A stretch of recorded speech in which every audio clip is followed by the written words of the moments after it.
네, 모든 상식 이내용입니다. 사회사상 이데올로기 지금 설명드리고 있습니다. 저번 영상에서는 사회사상과 이데올로기가 어떻게 개념상 서로 다른가에 대해서 말씀을 드렸죠. 사회사상은 사회에 대한 바람직한 생각이 일반화되고 체계화된 그 수준까지 가면 사회사상이라 했습니다. 대표적으로 자본주의, 또 자유주의, 민주주의 이런 것들은 이제 한 사람의 어떤 희망적인 생각에 머무르는 거에서 벗어나서 어떤 시대의 일반적으로 사람들이 머릿속에서 그걸 그리게 되고, 또 어떤 시대를 뛰어넘어서 보편적인 어떤 생각으로 자리 잡게 되는, 그 다음에 그 일반적이고 보편적인 걸 뛰어넘어서 이제 구체적으로 정부나 국가나 국민에 대해 관계 이런 거에 대한 어떤 체계까지 갖추어지면 그러면 사회사상이라 했습니다. 그래서 사회사상은 그 시대나 그 시대를 넘어서 일반적으로 사람들에게 받아들여지는 체계화된 생각, 이게 이제 사회사상인데요. 그러면 이데올로기는 뭐라고 말씀드렸는가 하면, 이러한 어떤 사회사상 중에서 역사성하고 행동을 유발하는 성격, 우리가 행동하도록 만들어주는 그런 단계까지 가면 이게 이데올로기라 했습니다. 포인트는 역사성에 있다는 거죠. 우리가 우리 지구의 우리 태양계의 태양은 언젠가는 그 수명을 다합니다. 그래서 백색 외성이니 뭐 이런 걸 과정을 거쳐서 결국에는 이제 소멸돼서 블랙홀이 되든지 하겠죠. 그런 거는 필연입니다. 어떻게 다른 어떤 게 없고 과학적으로 필연입니다. 그런데 그런 어떤 자연과학을 필연적으로 발생하는 자연과학처럼 인간의 생각을 실제로 일어날 것처럼 이렇게 필연적으로 생각하는 경우가 있는데, 가장 대표적인 게 종교죠. 그래서 종교는 적어도 종교를 믿는 사람의 입장에서는 그것은 과학적 사실처럼 반드시 일어나는 일로 여겨집니다. 그래서 뭐 성경에 보면, 저는 성경에 대해서 객관적입니다. 사례를 드는 것 뿐입니다. 성경에 보면 뭐 어느 시기에 인간은 어떤 모습을 보이고, 그러한 모습에서 어느 정도 더 나아가면 이제는 절대자가 내려와서 심판을 하고, 그러한 심판 과정이 끝나면 절대적인 어떤 영생의 세계가 이렇게 유지되는 평화로운 세계가 온다. 이런 걸 절대적으로 믿고 있는 사람이라면 그 사람은 그런 어떤 그런 사회가 오는 것을 방해하는 존재를 우리는 악마라고 이렇게 배제시키고, 그래서 그리스도교를 믿지 않는 그런 사람에 대해서는 이 절대적인 평화의 세계에 갈 수 없는, 그걸 또 방해하는 악의 세력으로 봐서 공격하고 배제시킵니다. 그리스도교 역사에 보면 그런 경우는 너무나 많았죠. 이것은 인간의 머릿속에 있는 어떤 세계관, 역사관을 머릿속에 만들어 두고, 그것이 반드시 필연적으로 오는 세계라고 확신을 하고, 그걸 방해하는 그런 생각과 다른 어떤 존재에 대해서는 그걸 방해하는 적으로 보고 공격하게 됩니다. 사회주의도 이와 유사합니다. 가장 대표적인 이데올로기인 사회주의도 자기 나름대로 사회가 고대 노예제부터 중세 봉건제, 자본주의, 그 다음에 독점적 자본주의를 거쳐서 사회주의가 오고, 그 다음에 어느 시점을 지나서 공산사회가 실현되는 이런 자기 나름대로의 사고 구조를 만들어 두고, 그걸 필연적으로 그렇게 된다. 마치 과학적 사실처럼 그렇게 이루어진다고 봅니다. 적어도 그걸 믿는 사람들은 그래서 그런 영원한 어떤 공산사회가 오는 것을 방해하는 그런 사람들은 곧 이 세계의 적이며 인류 전체가 나아가야 할 어떤 이상적 단계를 방해하는 그런 사람으로 보고 가차없이 처단을 합니다. 이럴 경우에 이제 상대방은 그런 사람에 대해서 이제 상대방이 아니고 그걸 믿고 그러한 어떤 머릿속에 있는 사회적 발전 과정을 믿고 하는 사람은 그걸 방해하는 지주나 자본가에 대해서는 아주 가혹하게 처벌해서 제거시킵니다. 왜? 완전한 세계를 가져오는데 방해되는 악의 축이니까. 이런 거는 역사적으로도 너무나 많습니다. 그래서 거의 모든 사회주의를 실현하려고 했던 세계에서는 반드시 이런 일이 생깁니다. 예를 들면 소련에서도 백군하고 적군이 싸웠죠. 적백 전쟁이 오랫동안 계속되고 그 과정에서 상당히 많은 지주 자본가가 죽어나가죠. 그 다음에 중국에서도 이제 문화혁명 때 상당히 많은 사람들이 죽고, 그 다음에 저기도 있어요. 캄보디아에도 사건이 있었죠.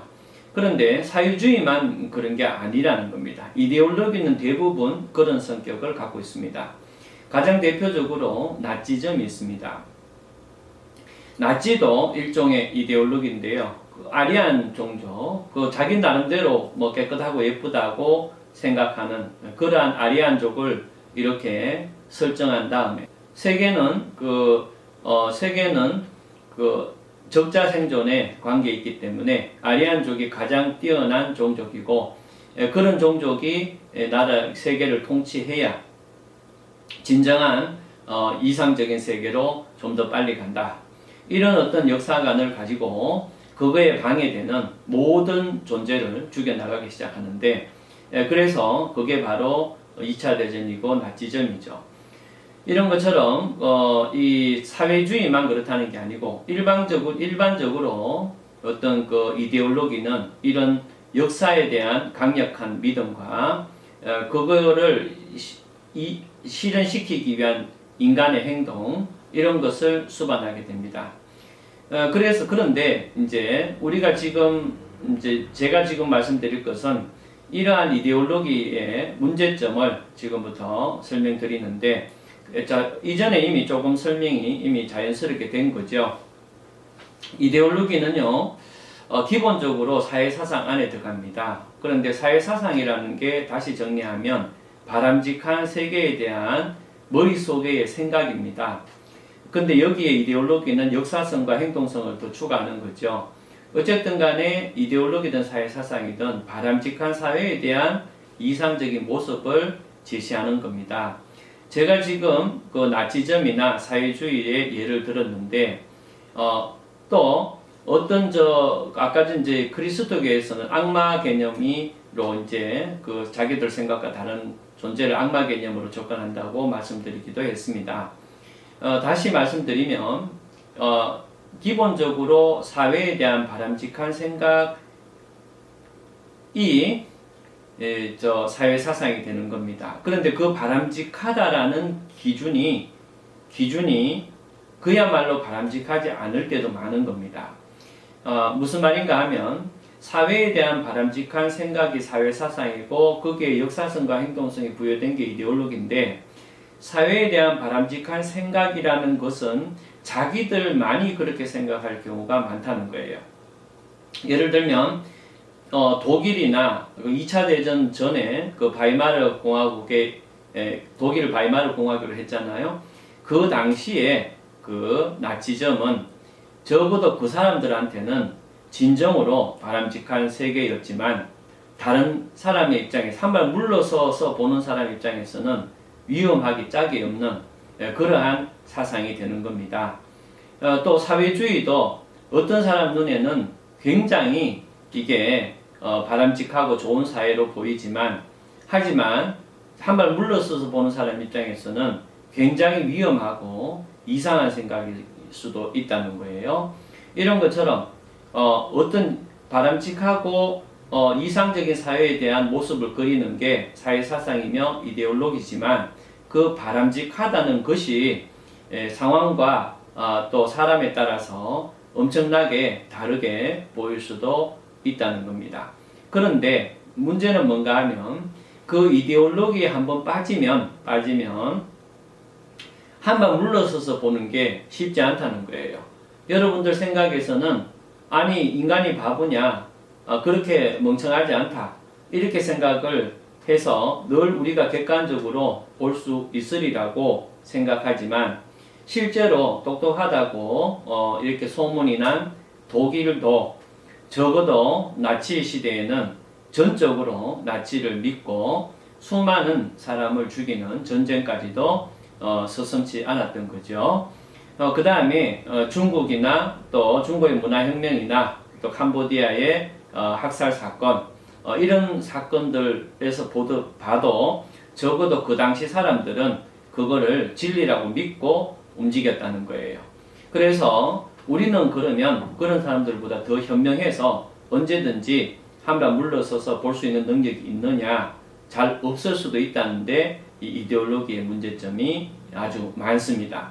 그래서 그 이데올로기의 문제점의 가장 큰 첫 번째 문제는 사람을 적어도 한 사회에서 한 시대에서 그 이데올로기가 풍미했을 때는 사람들이 그것에 대해서 객관적으로 판단해지기가 어렵게 되고 그래서 돌이킬 수 없는 나쁜 결과를 갖고 올 수도 있게 한다는 게 첫 번째입니다. 두 번째는 두 번째 그 이데올로기의 문제점을 들어보겠습니다. 여러분들 우리가 보통 이제 영화나 실제 영화가 아니더라도 실제 우리 사회에서 이렇게 살아가면 뭔가 과거에는 이렇게 얘기했어요. 뭔가 4차원적인 인간인데 이렇게 이제 많이 얘기를 하는 그런 경우도 있죠. 또 요즘은 뭐라고 하죠? 뭐 정신을 안드로메다에 갖다 놨나? 뭐 이렇게 얘기하기도 합니다. 다시 얘기하면 우리가 이제 제가 첫 시간에 얘기했던 게 옷입니다. 우리가 옷을 사러 가죠. 어떤 옷은 마음에 들기도 하고 어떤 옷은 마음에 안 들기도 합니다.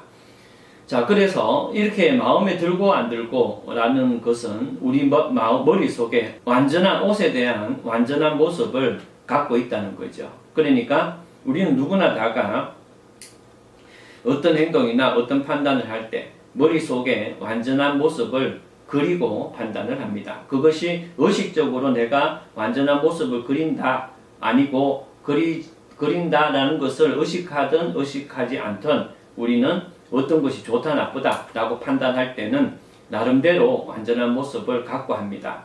그런데 이 완전한 모습이 점점점 더 현실에서 멀어져 갔을 때가 문제입니다.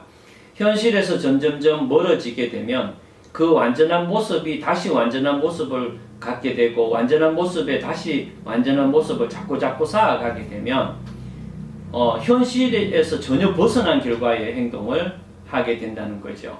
그래서 제3자가 봤을 때 이상하게 짝이 없는 그런 옷을 입고 그것을 자기 스타일이라고 우기는 경우가 발생을 하겠죠. 이럴 경우에는 이 머릿속에 있는 이 이상적인 모습이 너무나 커져서 현실적인 어떤 부분을 고려하지 않고 생각을 낳아버리게 됩니다. 이랬을 경우에는 그 생각으로 현실을 왜곡시킵니다. 내가 이 정도로 이렇게 뛰어난 감각이 있는데 이걸 사람들이 참 몰라주는구나. 그렇게 해서 오히려 사회를 바보나 덜 떨어진 존재로 인식을 하기 시작합니다. 이렇게 현실을 벗어나서 이렇게 머릿속에 어떤 진행을 너무 많이 이렇게 나아가서 현실을 오히려 왜곡해서 보는 것을 우리는 허위의식이라 합니다. 기본적으로 사회사상과 이데올로기는 모두 이 두뇌 속에서 존재하는 거기 때문에 어느 단계를 지나가면 우리는 이 허위의식을 사회사상이나 이데올로기는 허위의식을 갖게 되고 그 허위의식을 바탕으로 이제 현실을 보게 되기 때문에 현실이 제대로 보이지 않고 현실을 왜곡시키게 됩니다. 이런 현실을 왜곡시키게 됐을 때 나타나는 증상은 아주 많은데요. 가장 대표적으로 이 상대방을 공격을 하게 됩니다. 예를 들어서 내가 이상한 옷을 허위의식, 옷에 대한 허위의식이 생겨서 이상한 옷을 막 입고 다니는데 충고를 하겠죠. 옷이 조금 그렇다 이렇게 얘기하면 이 허위의식을 갖고 거기에다가 믿음을 갖는 사람들은 자기를 돌아보는 게 아니고 상대방을 공격하게 됩니다. 어떤 이유를 그 논리적 근거를 만들어서 공격을 하게 되죠. 가장 대표적으로 멀리 있는 게 아니고 나치를 보면 됩니다. 나치가 아리안족의 이상 세계를 꿈꿨죠. 그래서 현실적으로 그 뭐 인종에 대한 평화, 그 다음에 뭐 인종에 대한 존중 이런 얘기하게 되면 걔들이 잘못된 거예요. 걔들이 잘못된 거기 때문에 가차없이 제거시키죠. 요즘도 가만히 보면 이제 그런 어떤 게 있죠. 현실이 아무리 어떻게 해서 우리가 일반인이 봤을 때 도저히 용납이 안 되는 것도 그러한 의식 속에서 보면 그게 좋은 거고, 또 도저히 용납 안 되는 용납되는 것도 그 의식 속에서 보면 이상한 거죠. 그렇기 때문에 이러한 어떤 이데올로기에 그 의식 속에 빠져 있는, 또 그걸 빠져 있는 데 대해서 신념을 가진 사람들은 일반인이 도저히 생각할 수 없는 그런 행동을 하고, 또 거기에 대해서 전혀 어떤 양심의 가책을 느끼지 않습니다. 한마디로 꿈속에서 믿음을 갖고 사는 사람은 되게 무서운 거죠. 무섭다기보다는 좀 못 말리는 정도가 되는 거죠. 그래서 결국에는 그런 존재들은 우리가 나치처럼 또 중국처럼 소련처럼 끝까지 가봐야 이제 밝혀지게 되는 거죠. 그럴 경우에 나는 이제 그게 사회가 되면 사회를 다 망치고 이렇게 도태시킨 다음에야 그것을 알게 된다는 게 문제가 있습니다. 어쨌든 오늘 이데올로기에 대해서 두 가지 문제점을 말씀을 드렸습니다. 첫 번째는 그 이데올로기 속에 우리가 살게 되면 이데올로기를 한번 물러서서 판단하기가 쉽지 않게 된다. 아무리 똑똑한 사람도 쉽지 않게 된다.